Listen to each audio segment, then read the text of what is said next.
இயக்குனர் கேவி ஆனந்த் அவர்கள் இயக்கிய கவன் படம் தற்பொழுது திரையரங்குகளில் வெற்றிகரமாக ஓடிட்டு இருக்கு. கவன் படத்தின் ரிலீஸ் வேலையில் கேவி ஆனந்த் பிஸியாக இருக்கும்போது தான் அவருடைய அப்பா திடீர்னு இறந்துட்டார். இந்த செய்தி எல்லாருக்கும் தெரிஞ்ச ஒன்று தான். ஆனால் அந்த சமயத்தில் அவருக்கு ஆறுதல் சொல்ல விஜய் சேதுபதி மட்டுமே கலந்துக்கிட்டாருன்னு வேறு எந்த சினிமா பிரபலங்களும் கலந்து கொள்ளவே இல்லைன்னு ஒரு செய்தி ஒன்று வெளிவந்துச்சு. ஆனால் கேவி ஆனந்த் அப்பா இறந்ததற்கு சூர்யா அவர்களும் போயிருக்காரு. சுமார் 5 மணி நேரம் கேவி ஆனந்த் கூடவே இருந்திருக்காரு. அது மட்டும் இல்லாமல் இறுதி சடங்குகளுக்கு தேவைப்படும் உதவிகளையும் செஞ்சு கொடுத்துருக்காரு. கேவி ஆனந்த் கூட சூர்யா கிட்ட வந்து நீங்கள் போங்க நான் பார்த்துக்கிறேன் அப்படின்னு சொல்லியிருக்காரு. ஆனால் சூர்யா மயானம் வரைக்கும் போயிருக்காரு. இந்த செய்தி தற்பொழுது சமூக வலைத்தளங்களில் பரவலாக பரவிட்டு இருக்கு.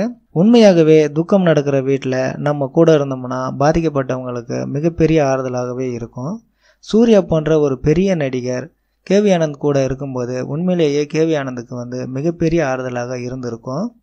இவ்வளோ பிஸியான நேரத்துலையும் 5 மணி நேரம் கேவி ஆனந்த் கூட இருந்த நம்ம சூர்யாவோட நல்ல மனசுக்கு உங்களுடைய வாழ்த்துக்களை கமெண்ட் பண்ணுங்கள். இந்த வீடியோ உங்களுக்கு பிடிச்சிருந்தா இந்த சேனலை சப்ஸ்கிரைப் பண்ணுங்கள். நன்றி.